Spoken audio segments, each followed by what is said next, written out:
Merhaba dostlar, ben Ozan. Bu video bir ilk olacak. Şu anda piyasaya baktığımda alınabilecek en ucuz telefonu aldım ve burada sadece alıp orta segment, üst segment bir cihaz gibi incelemedim. Ana telefonumdan C63'e geçip bir hafta boyunca sadece C63 kullandım. Tüm deneyimlerimden bahsedeceğim. Bu serinin devamı için de alt taraftan beğenip abone olup zili açmayı unutma. Destekleriniz benim için çok önemli. Şimdi ilk olarak kutudan neler çıkıyor gelin bakalım. Kutu tasarımı olarak Realme'nin alıştığımız sarı siyah renkli kutuyla karşılaşıyoruz. Telefonu aldığınız Samsung, Apple cihazlar gibi değil. Burada jelatinle beraber geliyor. Şimdi ilk olarak jelatinden bir kurtulalım. Ondan sonra özellikleri anlatmaya başlayacağım. Realme C63 şu anda 10.000 TL altı cihazlar içinde alınabilir dediğim sınırın girişinde bulunuyor. Şu anda 6 GB RAM, 128 GB'lık C63 6690 TL, yani 6700 diyebiliriz. 8 GB RAM, 256 GB'lık modelde 7800 TL. Kutu açarken jelatin bir ayrı. Uzun zamandır jelatinsiz kutular açtığımız için burada jelatinli bir kutu açmayı özlemişim gerçekten.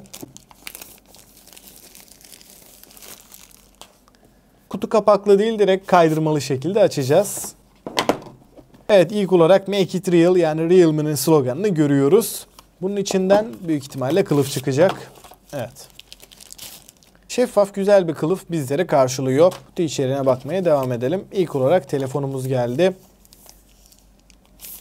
Açıkçası tasarım ilk izlenimde gerçekten hoş. Arka taraftaki deri görünümlü yapı ve çerçeveler hiç de ucuz bir cihaz gibi hissettirmiyor. Arka taraftaki deri görünümlü materyal ve çerçeveler hiç de ucuz bir cihaz gibi hissettirmiyor. Ve ön tarafta jelatin değil, ekran koruyucu kaplanmış. Bu da uygun fiyatlı bir cihaz olduğunu düşünürsem güzel bir detay. Cam bir koruma değil, sadece çizilmelere ve darbelere dayanıklı. Kutudan bir adet Type-C kablosu ve 45 wattlık şarj adaptörü kutudan çıkıyor. Kutudan çıkan kılıf ince ve şeffaf olduğu için tasarımı da bozmadı. Şimdi ben kurulumu yapayım, telefonu aktarayım. Bir hafta sonra deneyimlerimi anlatacağım. Tasarım olarak baktığımda açıkçası Realme C63 benim şu ana kadar giriş segment cihazlar içinde en beğendiğim tasarım diyebilirim. Arka taraftaki deri görünümlü kauçuk yapı, üçlü kamera düzeni, Realme yazısı da oldukça şık yerleştirilmiş. Bana sorarsanız bence bu tasarımıyla giriş segmentin üstünde. Mavi renkte bu kombinasyona yakışmış diyebilirim. 7.7 mm kalınlık ve 191 gramlık ağırlığa sahip. Tek elle kullanırken, özellikle de yarım saat, bir saat aralıksız şekilde kullandığımda elimi ağrıtan bir cihaz olmadı.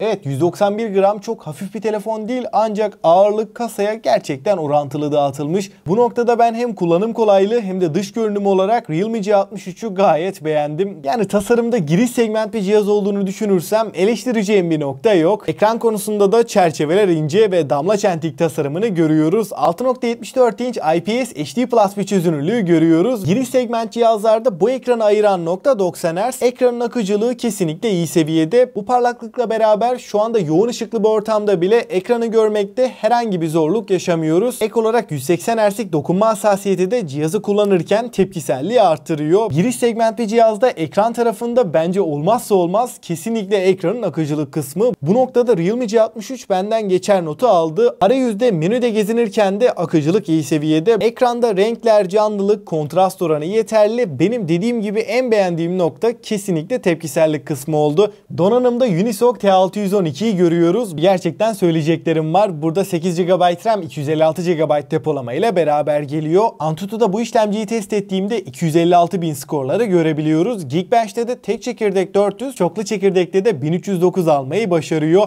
Açıkçası bu işlemciye genel olarak baktığımda, deneyimiyle düşündüğümde giriş segmentte en tepeye oynamıyor. Fakat burada C63'ün rakiplerine oranla 8 GB RAM sunması bir adım daha öne çıkarıyor diyebilirim. 8 GB RAM'in artısını özellikle gündelik kullanımda 2-3 uygulamayı aynı anda kullanıyorsak net şekilde hissediyoruz. Burada arka planda bayağı bir uygulama açtım. Hatta PUBG Mobile'de açık. Uygulamalar arasında geçerken yeni bir uygulamaya girdiğimiz zaman anında kaldığımız yerden devam edebiliyoruz. Son uygulamaları kullanırken herhangi bir takılma, donma problemi yaşamıyoruz. Son 2-3 uygulamayı da belleğinde tutuyor. Böyle sorunsuzca geçiş yapabiliyoruz. Tabii ki uygulamaları anında açan çok akıcı, çok tepkisel bir cihazdan bahsetmiyorum. Ama uygun fiyatlı bir cihazı oranla düşündüğümde gerçekten yeterli bir performans. Özellikle de genel kullanım olarak deneyim açısından bana şu ana kadar hiçbir kasma, donma sorunu yaşatmadı. Stabil çalıştığını söyleyebilirim. Tabii ki PUBG Mobile'de test ettim. Burada baktığımızda HD grafiklerde 30, akıcıya çektiğimizde 40 FPS alabiliyoruz. kullanabiliyoruz. Yaklaşık 1 saat aralıksız PUBG oynadım. Giriş segment cihazlarda özellikle uzun süreler oyun oynadığımızda performans kaybı oluyor. Fakat G63'te 1 saatlik PUBG sonrasında herhangi bir FPS drop'u, donma, takılma sorunu yaşamadım. Isınma tarafında da 1 saatin sonunda elimizi rahatsız edecek bir ısınma yok. Açıkçası oyun performansı olarak beklentimin üstünde çıktı. Giriş segment cihazlarda PUBG Mobile'i çok fazla adam akıllı oynatan telefon yok. Yani G63 telefonda ara sıra oyun oynuyorsanız keyifli bir deneyim veriyor. Benim en merak ettiğim nokta donanım tarafıydı. Buradaki 8 GB RAM gerçekten donanımı dengelemiş durumda. O zaman performanstan memnun kaldın mı dersen evet, kesinlikle memnun kaldım. Kamera kısmında ana kameramız 50 megapiksel f1.8 diyaframa sahip, HDR desteğiyle beraber geliyor. İkinci kamerada derinlik efekti sağlayan bokeh kamerası. Bu kamera ne işe yarıyor derseniz portre çekimlerde nesneyi alandan ayırıyor. Ön tarafta da 8 megapiksel HD 30 FPS çekebilen bir kameramız var. Fotoğraf çekim kalitesi olarak özellikle aydınlık ortamlarda ışığı doğru bir şekilde aldığımız zaman ana kamera aydınlık ortamlarda yeterli diyebilirim. Gerçekten uygun fiyatlı bir cihaz olduğunu düşündüğümde kameralar yeterli fakat çok da yüksek bir beklentiniz olmasın. Video kısmında da Full HD 30 FPS videolar çekebiliyoruz. Video konusunda sabit çekimlerde iş görecek düzeyde ama tripoda bağlı olmadan hareketli çekimler yaparsak titreşimleri çok fazla engelleyemiyor. Genel olarak kamera kalitesini değerlendirirsem tabii ki çok yüksek bir beklentiniz olmasın. Bu fiyat bandında kamera odaklı bir telefonda yok. G63'te benim en beğendiğim nokta kesinlikle batarya tarafı. 5000 mAh batarya 45 Watt hızlı şarjla beraber geliyor. Kutu içeriğinden 45 Watt'lık adaptörün çıkması ve özellikle de uygun fiyatlı cihazlar içinde 45 Watt gibi yüksek bir hızlı şarjla geldiğini düşünürsem hem batarya performansından hem de hızlı şarj konusunda oldukça memnun kaldım. Bir haftanın sonunda G63'ü yalnızca 3 kez şarj ettim. Yani ortalama bir kullanımda beni 2 gün rahat rahat götürdü. Özellikle de telefonu çok yoğun kullanmıyorsanız bu batarya 2,5-3 güne kadar da götürebilir. Zaten 45 Watt'lık hızlı şarjla beraber 0'dan 100'e 40 dakikada dolduğunu düşünürsem hem batarya performansından hem de hızlı şarj tarafında gayet memnun kalacaksınız. Yani batarya anlamında hiçbir şekilde üzecek bir telefon değil. Yazılımda da Android 14 ve Realme UI ile gelirken 2 yıl Android, 2 yılda güvenlik güncellemelerini alacak. Android 14'te Realme UI ile beraber arayüzde, menüde herhangi bir takılma, donma, lag problemiyle karşılaşmadım. Yani yazılım deneyiminden memnun kaldım diyebilirim. Kablosuz bağlantılarda Wi-Fi 5 ve Bluetooth 5.0 desteğini görürken NFC ve 5G desteği yok. Hoparlör kısmında da mono hoparlörü görüyoruz. Ses yüksekliği gayet iyi. Ses kalitesi açısından da basslar ve tizlerin ayrımı gayet yeterli diyebilirim. Burada stereo hoparlörün olmaması bir eksi mi? Normal şartlarda eksi ama G63 özelinde düşünürsek bir eksi sayılmaz. 7000 TL'lik bir cihazdan stereo hoparlör bekleyemeyiz. Güvenlik kısmında yüz tanıma ve yan tarafa yerleştirilmiş bir parmak izi okuyucuyu görüyoruz. Parmağı dokundurduğum anda ekran kilidinden çok hızlı şekilde kurtuluyor. Burada hem parmak izi okuyucu hem de yüz tanımanın oldukça hızlı olduğunu söyleyeyim. Fakat güvenlik açısından bakarsak parmak izi daha güvenli ve ek olarak çift sim ve micro SD kart desteğiyle beraber geliyor. Burada hafıza kartıyla beraber 2 TB'a kadar depolamayı arttırabiliyoruz. Ama bence 256 GB depolama bu seviyede bir telefon için fazla yeterli. Ve giriş segmentte çoğu cihazda görmediğimiz suya ve toza karşı IP54 ile beraber olası su sıçramalarına karşı korunuyor.